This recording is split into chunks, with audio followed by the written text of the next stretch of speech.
Bonjour à tous et à tous, bonjour à tous les suiveurs et à tous les inconditionnels de Grégoire Omnisport. Sadio Mané,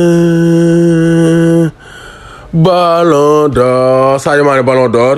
ñëpp a ngi d'accord, ñëpp a ngi accepté, ñëpp a ngi souhaité Sadio Mané jël Ballon d'Or, sauf son entraîneur Sadio Mané, Mohamed Salah. Donc vraiment c'est le très haut niveau, mais Jürgen Klopp day nelaw. Jürgen Klopp il n'est pas sincère. Jürgen Klopp il n'est pas son joueur Sadio Mané, parce que Sadio Mané est dans un collectif, mais dans un collectif il y a des individualités qui émergent. En 2019 il avait souligné que Van Dijk avait des chances pour gagner le Ballon d'Or, mais cette saison il a vu que Sadio Mané a plus de chances que ses autres joueurs de gagner le Ballon d'Or, mais du ko wax.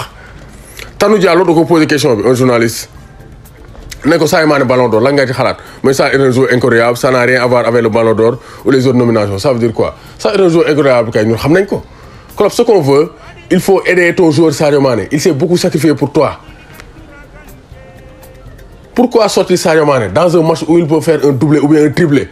Beaucoup de Sénégalais me disent il y a le turnover, il y a des matchs importants qui arrivent. Mais il y avait un match important durant le week-end. Il a sorti à la 60e minute de jeu.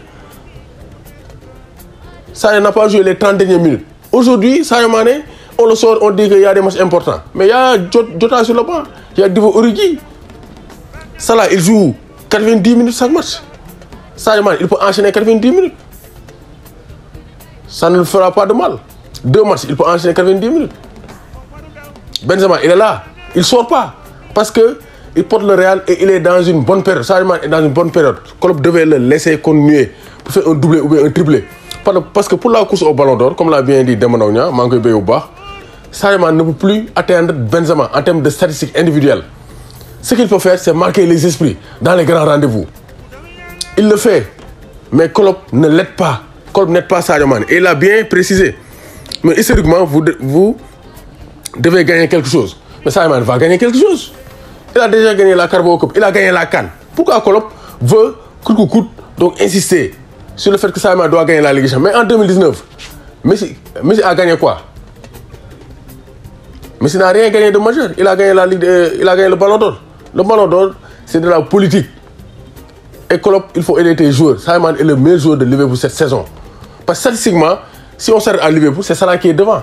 Meilleur buteur, meilleur passeur du club. Et ils gagnent ensemble les titres. Mais du point de vue équipe nationale, Sadio Mané a damé le pion à Salah. Et ça, tout le monde l'a vu. Nassiri, Agbonlao, tous les observateurs, Van der Sar, savent que Sadio Mané est le mieux placé pour concurrencer Benzema. Donc Klopp doit l'aider. Même si c'est le collectif qui prime, mais Liverpool mène 2-0. Mais il faut laisser le joueur continuer. Sadio Mané, c'est un grand joueur, c'est pas un petit joueur. Non, il doit sortir turnover. Non, moi je ne crois pas à ça. Turnover dans certaines circonstances. Mais vu le match d'hier, vu la circonstance actuelle du moment, avec la course au Ballon d'Or, il faut laisser le joueur continuer sa performance, parachever son œuvre. Mais Klopp day nelaw.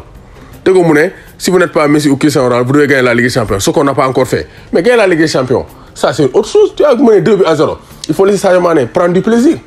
Pour gagner la Ligue des Champions, il faut attendre la finale ou bien gérer le match de retour. Mais le match B, c'est déjà gagné. Le Villarreal mënul dugal. Donc il faut laisser Sadio Mané s'éclater. Donc on verra où on va terminer. Sadio Mané veut contribuer, Sadio Mané veut aider l'équipe, il veut aider l'équipe. Et ce que j'aime le plus, moi, c'est ce qui m'intéresse. Mon intérêt, moi, Sadio Mané gagner. Mais ça, c'est vrai. Parce que l'entraîneur, ce que je veux, Sadio Mané faire performance, gagner. Mais il faut que Sadio Mané individuellement, pour briller. Parce qu'actuellement, il est proche de gagner un Ballon d'Or et de succéder à George Weah. Klopp, il faut que quoi. Non, Klopp, Klopp, day nelaw carrément. Klopp, day nelaw carrément. Et moi, ça me fait mal. Ça me fait très mal. Klopp doit libérer Sadio Mané. Quand il y a Ozil, vote Ozil, donner à mon ami le Ballon d'Or. Quand il y a wax sa xarit, parce que c'est la politique. Voilà, lolu mom ken mou len ko bagnal.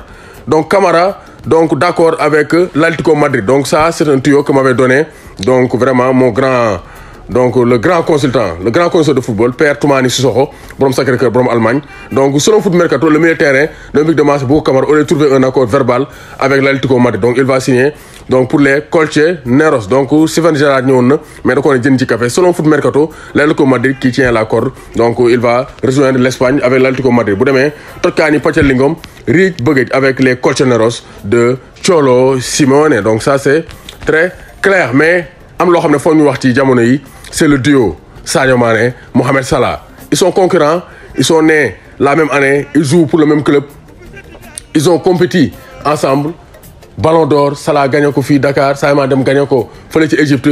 Ils ont joué une finale de Coupe d'Afrique des Nations, Sadio Mané gagné ko. Ils ont joué des qualifications de Coupe du Monde, Sadio Mané gagné ko. Les destins sont liés entre Salah et Sadio Mané. Le Sénégal a inscrit son 4e but cette saison, mais son 6e but sur les 6 dernières titularisations, toutes compétitions confondues. Sadio Mané, quel mon côté 6 buts sur les 6 dernières titularisations, de quoi mériter une ovation à la 73e minute de jeu. Ovation, c'est bien beau, mais quand on a fait un doublé ou triplé, Salah il est resté jusqu'à la 90e minute de jeu. Donc il est le choix numéro 1 de l'European Club, parce que Salah quand même, il a une large palette.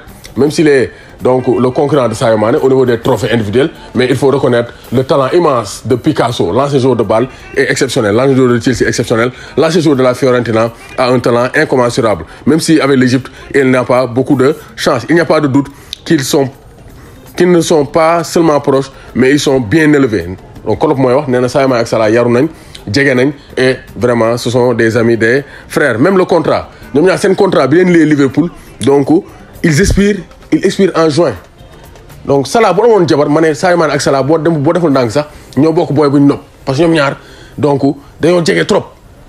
fekkoon Salah amul jabar ma ne Salah ak Sadio Mané boo deful ndànk ku ne day dem si suuf di doxaan même gel bi parce que ñoom ñaar le destin est lié et ça se voit sur le terrain. Salah a délivré 7 passes décisives en Ligue des Champions pour donc Sadio Mané. 7 passes décisives la jox Sadio Mané donc complicité boobu ci Neymar ak Mbappé rek lañ ko gis.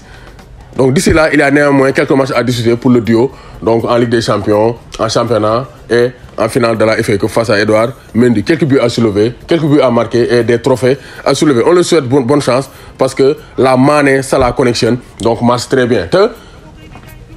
Match bi donc dernier match championnat bi donc prouvé na ko bi kon Manchester United bi Sadio Mané di passe Salah Stéphane Guy dafa ne Salah avait régalé Mané à l'Etihad Stadium. Cette fois, c'est Sadio Mané qui régale Mohamed Salah. Allez Sadio, donc allez Mané, allez Salah. Donc c'est Maman Africa, c'est la connexion africaine. Mais Klopp bàyyi caaxaan Klopp doit cesser donc yi muy def.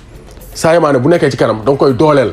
Pourquoi pas nga génn nga ne Sadio Mané mériterait de gagner le Ballon d'Or. C'est un excellent joueur. Dara jomm ko. Mais il ne faut pas le dire.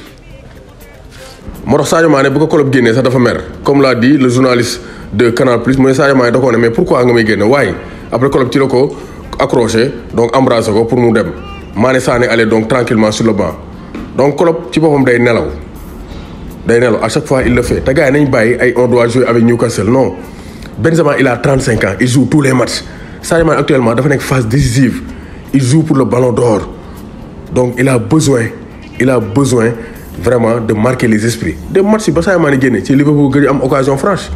Klopp a besoin de Sadio Mané, mais il est raciste. C'est pour le privé de Ballon d'Or. Tolol deug la. Gars dañ koy wax mais deug la. Klopp na bàyyi caaxaan Sadio Mané du morom gars yi na koy football ba match bi jeex. Face à Newcastle, Sadio Mané pourra encore rebondir. C'est un professionnel, il a 30 ans. Benzema même 35 ans, il joue tous les matchs. Fin de saison là, na football Sadio Mané. On a besoin de Sadio Mané qui brille. Da ko war a dimbali pour Ballon d'Or, mais Klopp dimbaliwu ko. C'est en télé, 8000 chaînes à 39 500 l'année.